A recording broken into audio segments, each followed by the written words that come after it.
Assalamualaikum warahmatullahi wabarakatuh. Waalaikumsalam warahmatullahi wabarakatuh.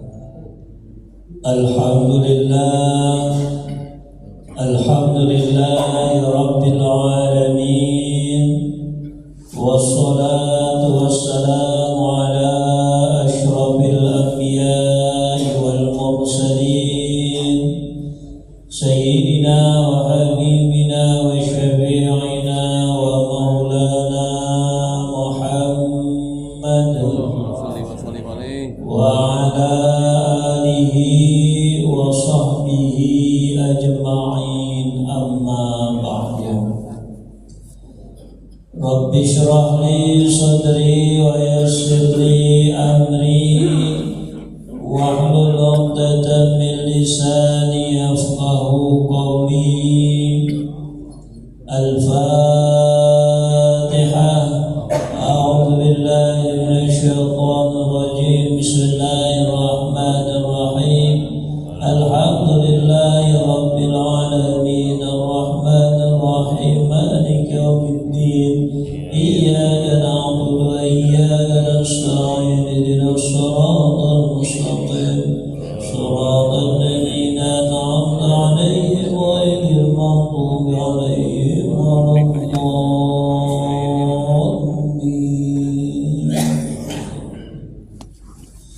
Sami'na qawlan bil musallaha min asy-syafi'ina qurrata 'aynin Muhammadin sallallahu alaihi wasallam wa ala alihi wa azwajihi wa dhurriyyatihi khalina al-anbiya'i wal mursalin wal malaikati al-muqarrabin wa syuhada'i was-salihin ulama wa kunna nasta'inu baina al-anbiya'i zidana wa min salawatuna sallallahu ila yaumil qiyamah wa ila al-qiyamah ummahatina wa dadina jaddatina wa syekhina wa masyakhina sultanina wa ila al-qubur min al-muslimin wa min al-syai'ati wa lahum al-Fatihah.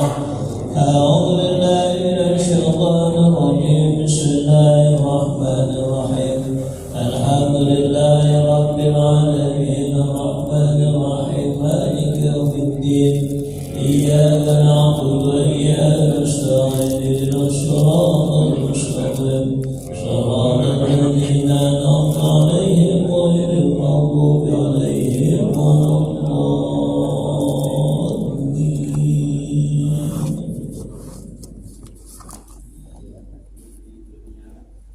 Bismillahirrahmanirrahim.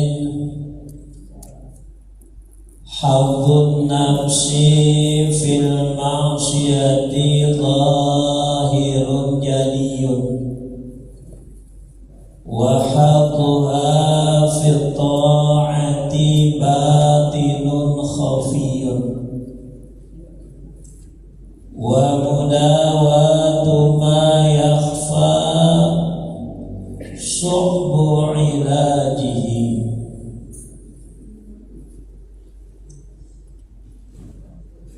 Bagian nafsu di dalam maksiat itu zahir yang nyata,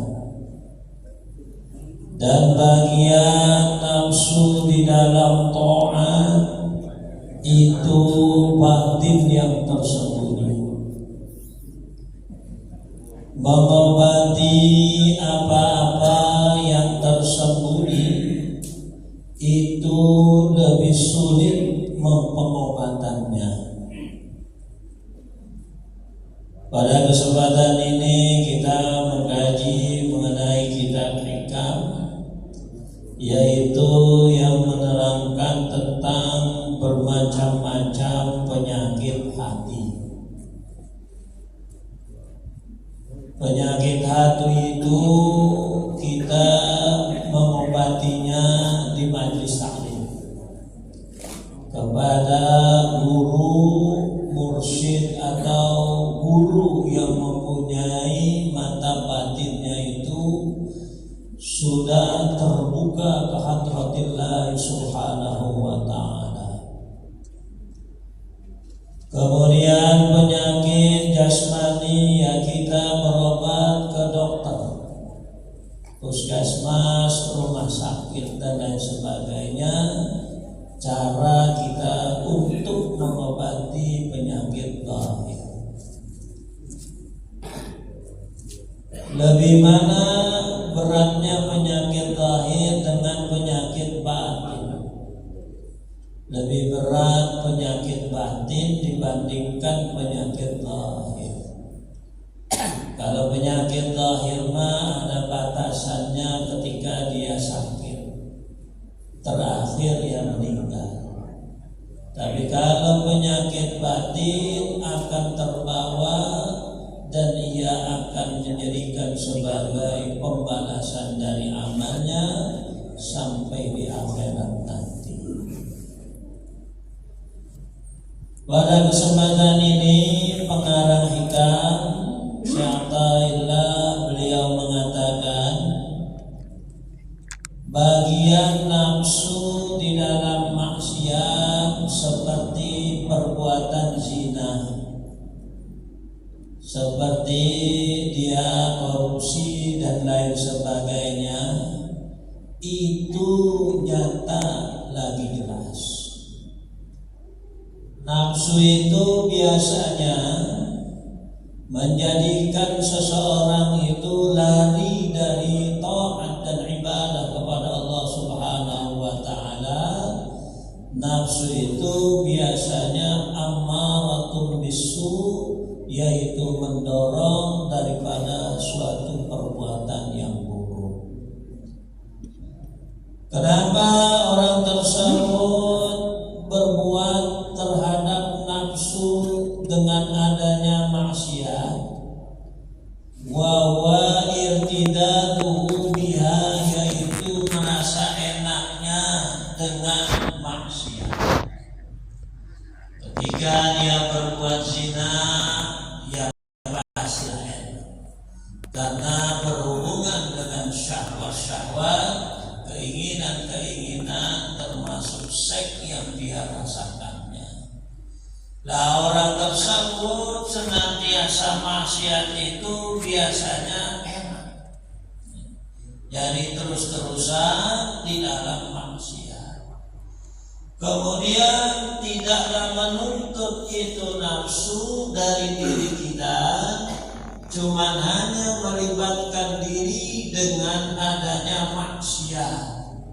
Karena merasa enak di dalam maksiat, berhasillah bagi orang-orang yang melaksanakan maksiat al-wabal wal-nakal, yaitu bencana, bahaya, penyakit dan lain sebagainya. Ini menandakan bahwasanya hidup seseorang itu tergantung diri orang itu. Kalau dia mau bawa dirinya untuk maksiat, ya pasti dia melanggar apa yang diperintahkan oleh Allah Ta'ala dan melanggar apa yang dilarang oleh Allah Ta'ala. Tapi dampaknya kelihatan daripada itu perbuatan maksiat. Seperti orang senantiasa berzina, ya kena penyakit spesifik penyakit kelamin. Banyak penyakit kelamin termasuk AIDS. Kalau dia senantiasa berbuat begitu, berarti awalnya mah itu enak, tapi daripada akhirnya itu orang tersebut mengalami kesulitan dan bahaya di dalam dirinya. Kalau sudah terjadi seperti itu, apakah ada taubat bagi orang tersebut? Ya masih diterima taubatnya oleh Allah Subhanahu wa taala. Makanya di dalam bagian nafsu itu, pada maksiat ada bagian nafsu tersebut di dalam taat kepada Allah Subhanahu wa taala. Makanya dijelaskan bagian nafsu di dalam taat itu batinun khafiyun, batin yang tersembunyi. Nah, itu manusia bagaimana dirinya apakah dia mau di dalam batinnya itu dia timbulkan dengan bermacam-macam taat kepada Allah Subhanahu wa ta'ala. Awalnya taat itu pasti berat, gak enak ya, awal-awal di dalam pelaksanaan taat itu. Tapi kalau sudah dibiasakan, insya Allah itulah yang menjadikan bahagia, senang di dalam hatinya ya. La yaqulu alaihi illa arbabul basair. Tidaklah terlihat atasnya batin kecuali orang-orang yang mempunyai mata batin. Orang-orang yang mempunyai mata batin itu bagaimana Pak? Yaitu orang yang senantiasa di dalam hatinya itu ingat kepada Allah secara keseluruhan. Itu batin ya, senantiasa ingat kepada Allah baik dengan lidahnya dan juga dengan hatinya. Kenapa dengan demikian itu? Supaya mata batinnya cuma hanya ketergantungan kepada Allah, bukan ketergantungan selain Allah. Ya, itu yang disebut arbabul basair. Artinya menjurus kepada Allah Ta'ala. Walaupun orangnya duduk, walaupun orangnya kayak ngerikuk aja, tapi hatinya kepada Allah. Dihilangkan di dalam hatinya itu daripada perihal dunia, perihal syahwat dan lain sebagainya, yang hanya di dalam hatinya dia usahakan cuma Allah Subhanahu wa ta'ala.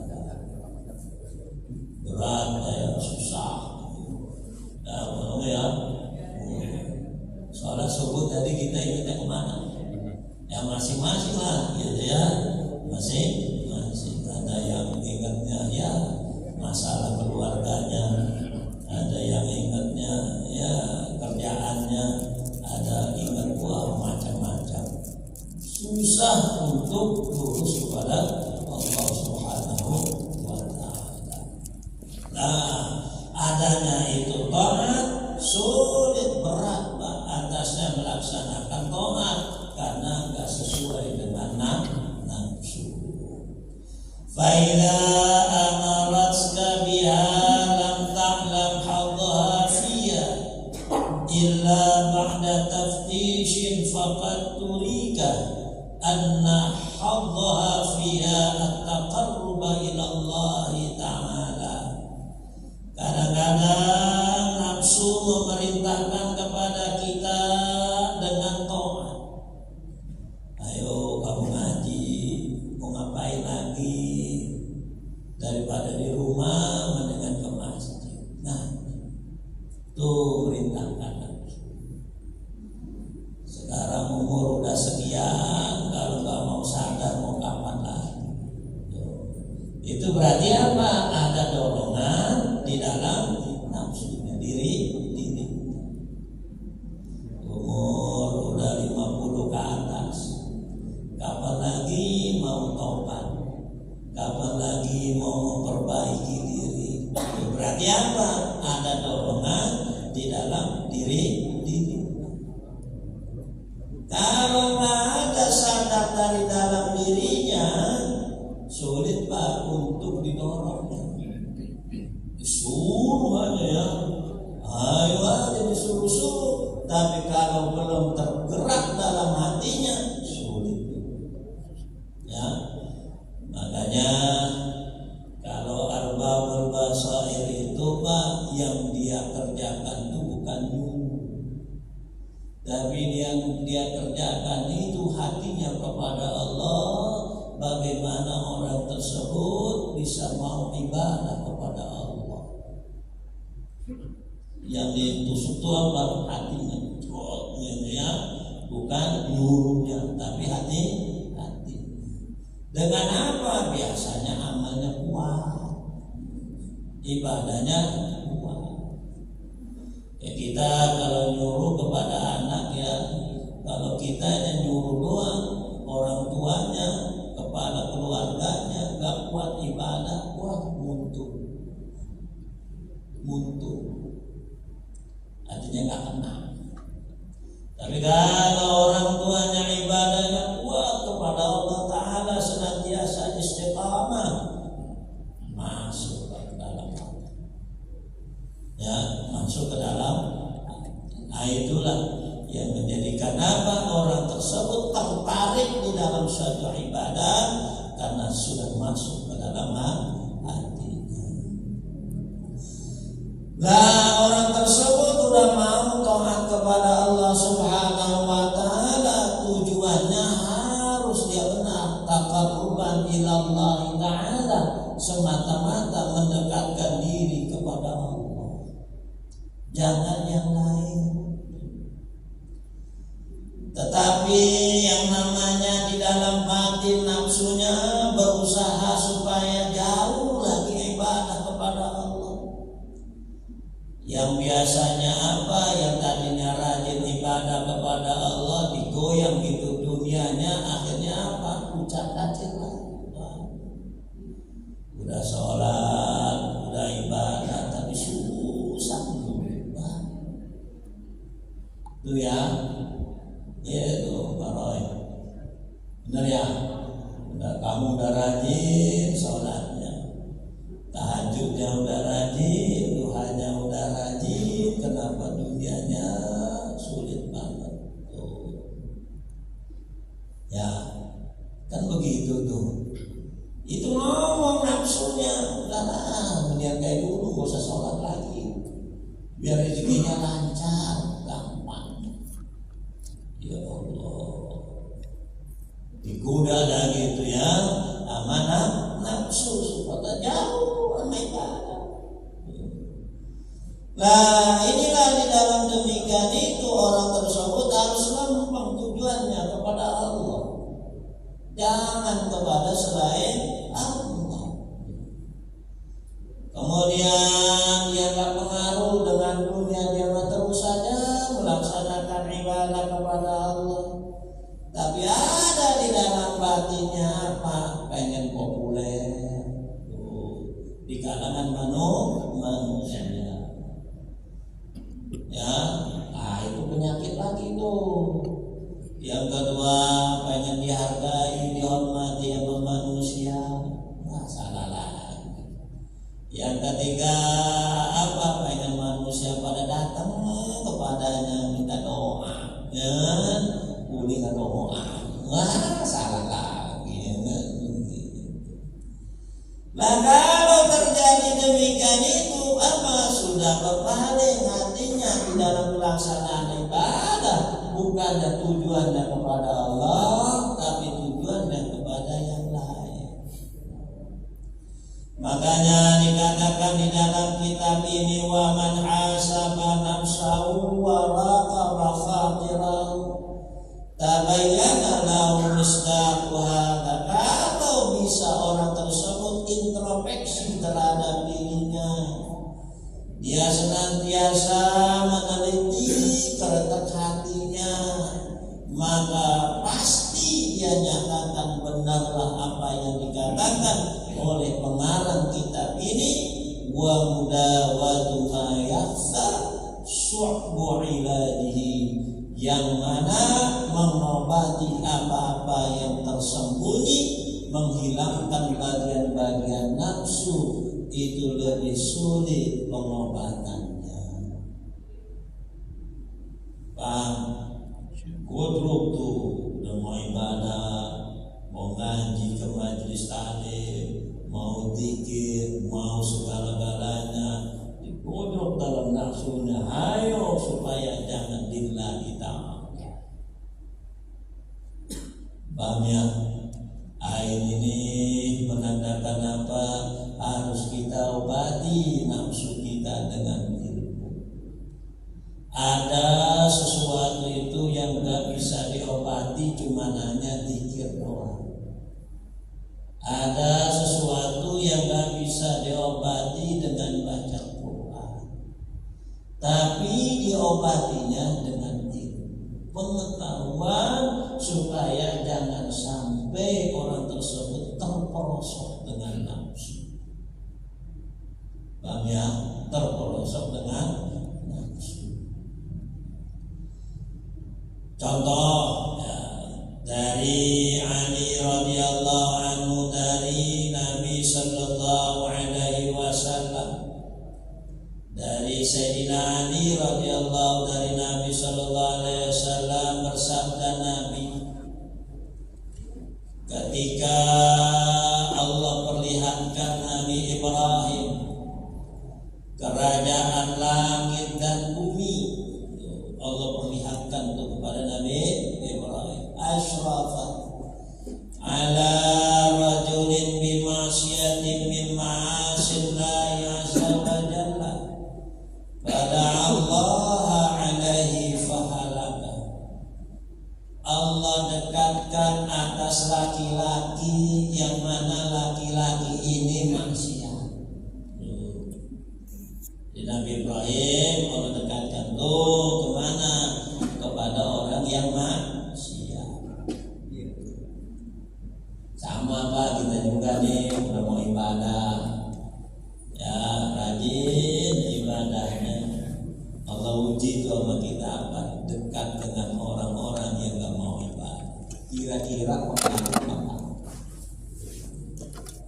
Kalau kita bisa bawa pengaruh kepada orang yang gak mau ibadah, hebat.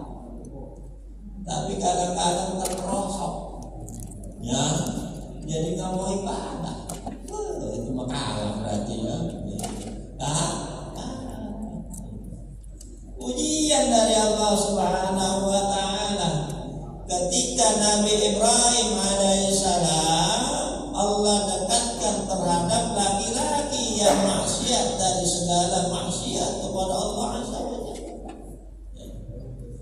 Akhirnya karena gak senang Nabi Ibrahim alaihissalam terhadap itu laki-laki yang maksiat, berdoa kepada Allah, ya Allah hancurkanlah orang tersebut. Ya doa Nabi Ibrahim ya dijawab. Ya udah mati tuh orang gitu ya kan? Begitu juga Allah dekatkan lagi kepada laki-laki atas yang lain dan kaum yang lain. Dekatkan Nabi Ibrahim itu kepada apa? Orang-orang yang maksiat, yang berzina, orang-orang yang senantiasa sombong, gak mau sujud kepada Allah Subhanahu wa Ta'ala. Ngadoa lagi itu Nabi Ibrahim supaya udahlah dimatiin aja tuh. Jadi jawablah doa Nabi Ibrahim berdoa kali. Ya. Akhirnya setelah itu mau ngadoa lagi itu Nabi Ibrahim ketemu dengan orang yang maksiat. Fa'auhallahu ilaihi ya Ibrahim innaka rajulun mustajabud da'wah fala tad'una ala ibadi fa innahu minni ala salasi khisalin. Allah wahyukan kepada Nabi Ibrahim, wahai Ibrahim, ditegur oleh Allah, wahai Ibrahim, sesungguhnya kamu itu laki-laki yang dijabah doanya. Jangan kalian berdoa nyumpahin kepada hamba-hambaku yang berbuat maksiat. Jangan nyumpahin lagi, suruh mati. Jangan. Satu dijabah, dua dijabah, ketiga, aduh ini mah habis ini mah ya, gitu ya. Kata Allah. Kenapa? Kata Allah, maka sesungguhnya mereka hamba-hambaku dari saya atas 3 perkara. Masih ada kesempatan tuh hambaku 3 perkara. Yang pertama kata Allah, imma ayyatubal 'abdu minhum fatubu 'alaihi. Ada kalanya Allah bertaubat hamba dari mereka itu kaum, maka saya terima taubat atasnya. Mudah-mudahan dia mau sadar diri, taubat kepada saya. Kata saya masih terima taubat. Saya mana?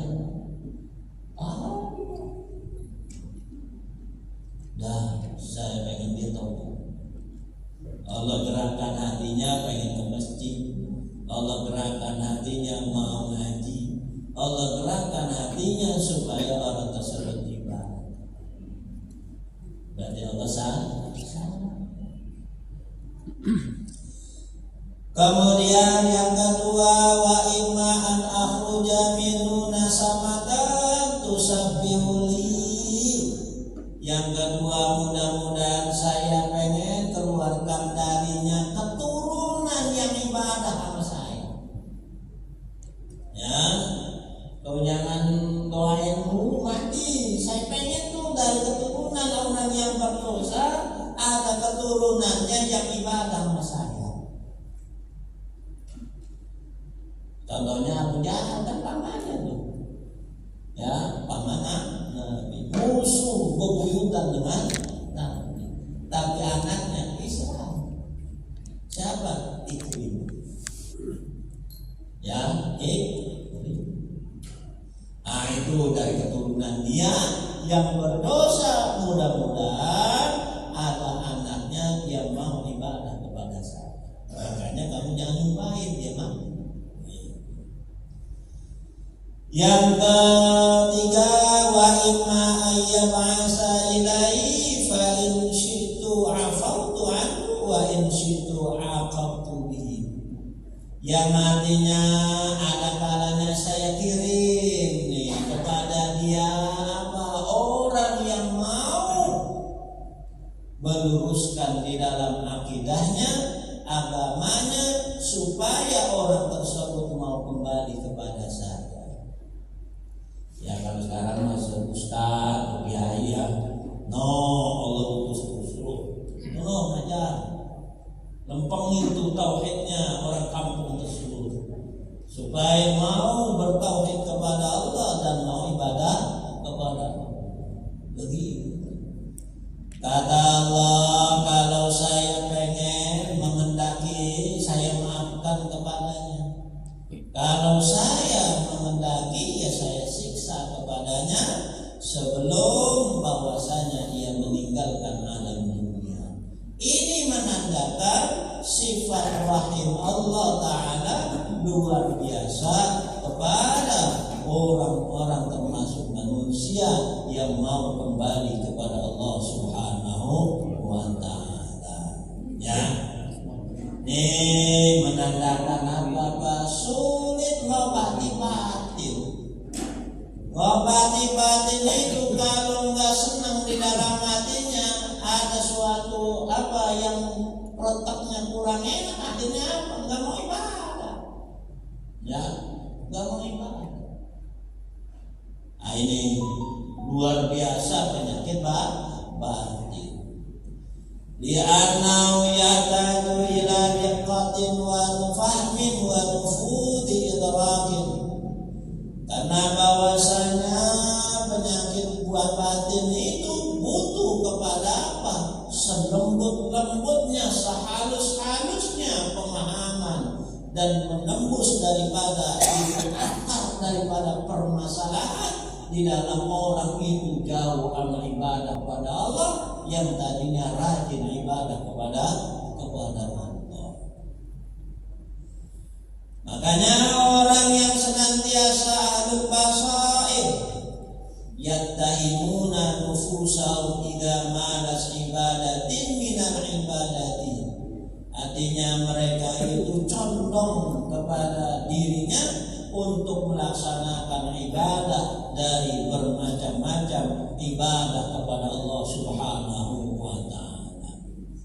Yang paling berat orang ibadah itu terhadap nafsu apa? Bosan.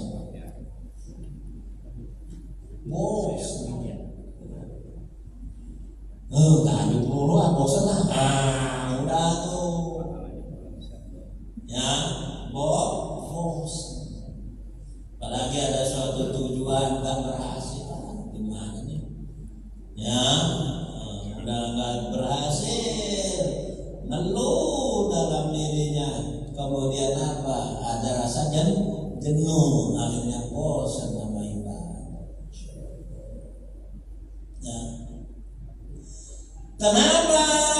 Mereka itu ahli basair meneliti dari sababnya, condongnya mereka kepadanya suatu ibadah.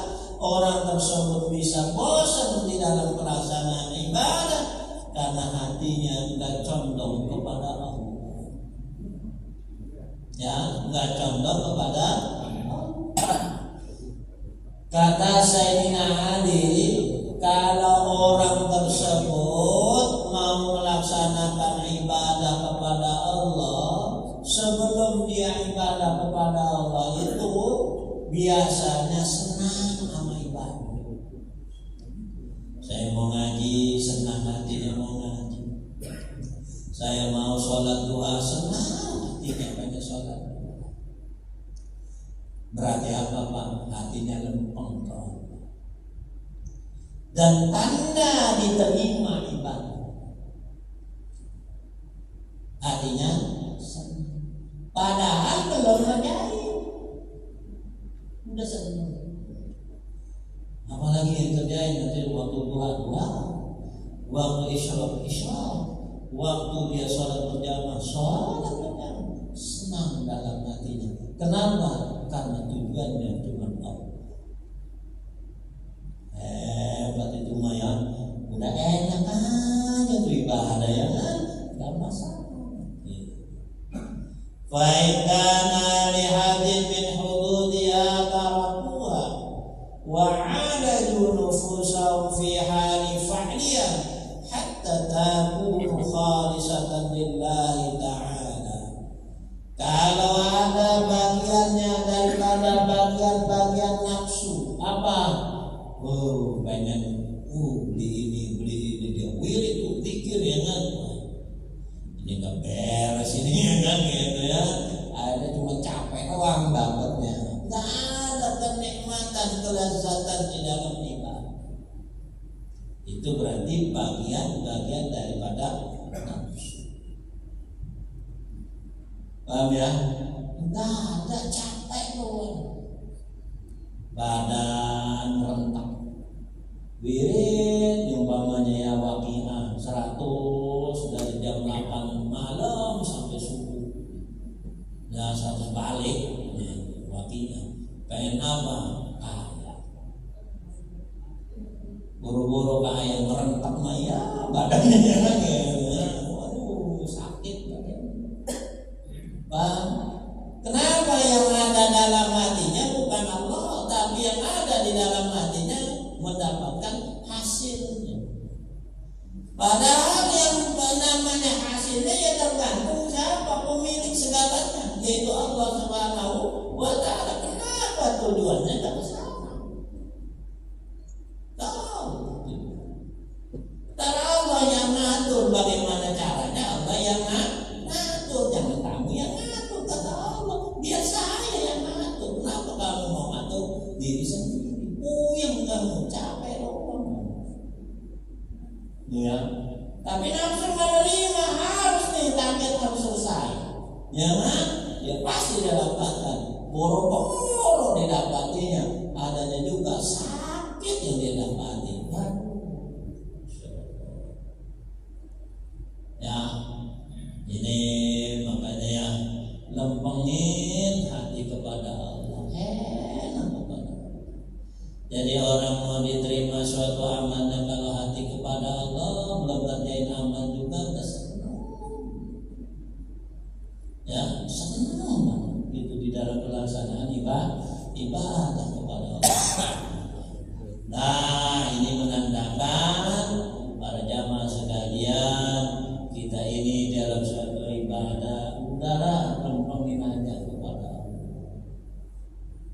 Tujuannya, urusan yang lain biar Allah lah yang ngurusi segala-galanya. Kenapa Pak demikian? Allah sudah rencanakan sebelum adanya kita di alam dunia ini, pada waktu ya kan, di alam azali Allah sudah ciptakan tuh nanti kejadiannya begini semuanya, termasuk kita semua. Paham ya? Kalau Allah Ta'ala enggak jadikan di dalam hati kita nafsu, pangkat kita lebih tinggi dibandingkan malaikat. Tapi Allah jatuhkan di dalam hati manusia itu nafsu, kata Allah, perangi itu nafsu yang ada di dalam batin kamu, supaya kamu lebih tinggi pangkatnya dibandingkan para malaikat. Ya, wa adharat lahu anna dzalika lillahi ta'ala. Biasanya menzahirkan kalau dirinya sudah kepada Allah, nafsunya pasti dia mengatakan saya bisa ibadah, saya bisa ngaji, saya bisa zikir, saya melaksanakan taat. Berarti apa? Semuanya dari Allah Subhanahu wa ta'ala. Ini kadang-kadang nafsu gak nerima. Gak nerima. Apa ciri gak nerimanya? Dia katakan saya ibadah adalah kemampuan saya, kekuatan saya.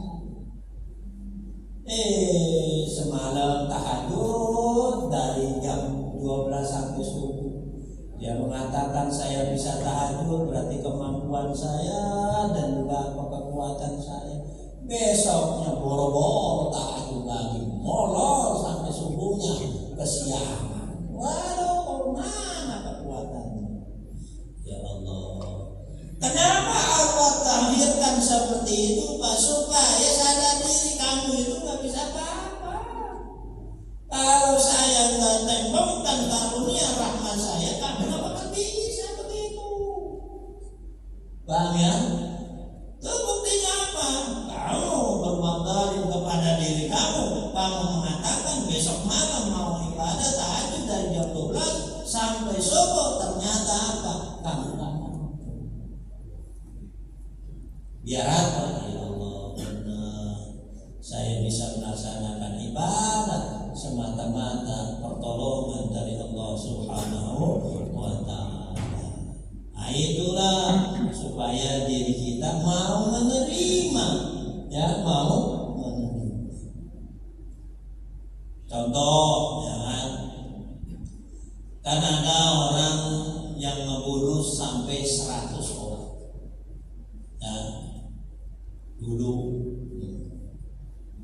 Lah orang tersebut pengen taubat, tadinya 99. Ditanya lagi, bisakah saya taubat kepada seorang ulama? Udah, kamu nggak bakal bisa taubat. Bunuh lagi tuh yang ngomong begitu, jadi 100. Ya. Kemudian ada seorang ulama itu yang menunjukkan kalau pengen kamu taubat, kamu pergilah suatu kampungan. Di sana itulah tempat orang-orang yang ibadah kepada Allah Subhanahu wa ta'ala. Akhirnya apa? Dia ke sana atas petunjuk itulah ulama. Berangkat dalam hatinya Allah, ya Allah, alhamdulillah saya sudah ditunjukkan, pengen mau taubat. Ingat terus sama Allah. Padahal belum sholat tuh, ya, keburu mati. Ya, belum sholat, belum ibadah, belum nyampe kepada tempat. Tapi Allah Subhanahu wa ta'ala sayang terhadap itu. Kenapa? Dalam hatinya Allah bersyukur sama Allah berikan kepadanya hidayah, dan bersyukur kepada Allah dia diberikan oleh Allah Ta'ala mau bergaul dengan orang-orang yang ibadah kepada Allah. Akhirnya kan meninggal nih, berebut itu antara malaikat rahmat dengan malaikat siksa. Berebut. Udah ini lagi ke nerakanya, kenapa? Berbanyak ngebunuhnya 100 orang. Kata Kenapa? Dia sudah taubat kepada Allah Ta'ala. Dari mana taubatnya? Sholat aja belum, ibadah aja belum. Lihat hati. Hanya diukur dengan mana jaraknya antara jauhnya orang tersebut menjelaskan ke sana suatu kampung untuk ibadah kepada Allah Ta'ala, di dalam hatinya dia lupa. Akhirnya apa? Cuman beda setapak doang, dia dimasukkan ke dalam rahmat Allah Subhanahu wa Ta'ala. Contoh lagi Pak, Ashabul Kahfi. Ya, kalau mana tahu sejarah, Ashabul Kahfi itu kan pemuda yang lari daripada apa, orang-orang yang menyembah selain Allah. Itu anak-anak raja itu. Mereka nggak mau untuk apa, menyembah berhala. Akhirnya kabur dia dari suatu istana. Kabur dia menuju gua. Gua tersebut apa? Belum ibadah kepada Allah Ta'ala, belum sholat, belum menjalankan syariat. Tapi dalam hatinya saya nggak mau menyembah itu berhala. Kami ini kata Ashabul Kahfi nggak mau menyembah berhala. Ya hatinya kepada Allah, mengesahkan kepada Allah. Akhirnya apa? Ashabul Kahfi masuk ke dalam itu gua, tidur pulas itu di dalam gua selama 300 tahun. Ya, Allah punya rencana lain. Capek diburu-buru sama orangnya, akhirnya tidur di dalam itu gua selama 300 tahun. Herannya itu utuh jasad. Ya, utuh jasad. Tidurnya tuh lucunya bagaimana Pak? Kayak orang nggak tidur, matanya melotot, tapi tidur. Jadi kalau orang lihat tuh, ya, nggak tidur kali, orang matanya melotot, matanya, tapi tidur. Gimana tuh? Kalau kita kan tidur mah merem ya matanya ya, tapi dia nggak tidur, melek matanya. Jadi kalau orang lihat, serem amat ya, matanya melotot, padahal Allah kasih itu ya suatu gambaran aturan Allah Ta'ala. Yang herannya itu badannya selama 300 tahun gak pernah mengalami musuh. Yang namanya orang tuh ya kan kalau udah di kasur aja ya, dari bolak-balik itu bolong ininya nih, bener ya, ininya nih apa bisa lecet tuh apa ya bisa lecet kalau mau dibolak-baliknya. Allah Ta'ala bolak-balik itu badannya ya, bolak-balik utuh badan. Nah rahmat Allah Ta'ala besar tuh, walaupun dia belum ibadah kepada Allah Ta'ala, tetap karena dia mengakui bertauhid kepada Allah Ta'ala, Allah ampuni dosa-dosa. Nah inilah yang kita jadikan suatu pelajaran. Kita harus adanya mengakui apa yang kita laksanakan ibadah, laksanakan suatu kegiatan supaya kita menerima ini datangnya dari Allah. Ya, bukan bersandar kepada kekuatan kita, bukan bersandar dari kemampuan kita. Nah, Allah tuh pengen begitu. Kamu harus ngakui itu. Ya, harus ngakui. Ya, baru saya begini. Tuh, walaupun belum ibadah, tapi dia sudah dalam hatinya, ya Allah, alhamdulillah saya dikasih taubat. Padahal belum sholat, belum apa, sudah bisa. Ya, nah itu. Nah inilah rintangan yang paling sudah bisa ibadah gitu. Yang pertama dunia, yang kedua pengen populer, yang ketiga pengen kaya, ini kalau macam, wah bahaya seperti itu. Kenapa? Bisa-bisa menuhankan kepada selain Allah. Syirik. Ya, berarti syirik yang disebut dengan syirkul khafi. Dalam kepada Allah. Kenapa?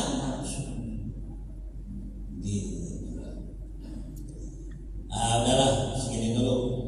Ada yang ditanyain? Ya, sebelum kita bahas yang lain. Ya mungkin jamaah ada mau tanya. Kami usahakan waktu kira-kira 5 menit. Nanti kita tutup doa. Ya. Ya. Jadi kan Nabi Ibrahim mendoakan orang supaya dia mati. Ya. Nah itu hukumnya bagaimana? Ya kalau kita tanya hukum Nabi mah benar aja. Ya jangan dihukumkan salah. Ya artinya sebagai contoh.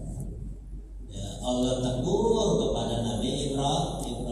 Ya wajar aja dia nggak senang ya. Ya kenapa maksiat sama Allah? Dalam hatinya benci terhadap suatu maksiat. Ya benar, nggak mungkin salah, benar. Kenapa? Ya artinya benar benci kepada orang-orang yang maksiat. Tapi Allah jadikan suatu gitu. Kalau kita bagaimana tuh orang? Ya jangan, kita mah nggak bisa, kita mah bukan pangkatnya Nabi, harusnya ngikut, jangan gitu. Iya lain, jangan mati. Mampu saja. Nggak mau ibadah ya kan? Nggak boleh begitu lah. Kan itu kita ngikut dengan ilmu. Ya, Nabi juga berarti apa? Menjadikan suatu syariat. Harus begitu. Ya. Dan Nabi kita juga kan begitu. Nggak pernah dia nyumpain yang namanya binasa itu, nggak pernah. Ya, kecuali Allah Subhanahu Wa Taala yang menentukannya. Sabarnya luar biasa. Kenapa? Itu dalil suatu dalil yang dikeluarkan oleh Nabi kita tentang Nabi Ibrahim. Kita tahu kejadian. Nabi kita mengeluarkan kepada Sayyidina Ali. Kita juga bukan begitu. Jangan memohon kita sama kita dengan Nabi Ibrahim. Salah kita ya kan. Mau pangkatnya kita apa ya kan begitu. Ini kadang-kadang menyamain aja ya kan. Pangkatnya sama Nabi. Jauh. Nafsu lagi rumah ya kan. Ya kita ya kalau mampu untuk membenarin ya benerin. Kalau nggak mampu ya udah menghindar. Kenapa? Karena yang namanya suatu perbuatan buruk, suatu perbuatan yang jauh dari ibadah kepada Allah, nularnya gampang. Nularnya ya gampang. Kenapa? Sesuai dengan PPM. Oh iya, enak banget ya sholat kan? Ikut gak sholat ya kan? Nah itu nularnya gampang ya kan? Coba kalau suruh ngajak sholat, Masya Allah 5 tahun baru sholat. Masya Allah. Padahal benar nih. Rumah gua ajakin tiap hari sholat ya Allah, susah amat. Udah 5 tahun baru sholat. Alhamdulillah. Loh ya, ngajakin kebaikan susah. Itu video orang yang tahu sekali. Nah itulah ya, kalau sanggup dikerjakan, kalau nggak sanggup ya jangan. Kenapa? Berat tuh di dalam orang melaksanakan suatu ajaran di dalam agama, kalau belum sempurna dia di dalam akidahnya, belum sempurna di dalam ibadahnya, tujuannya kepada Allah Ta'ala.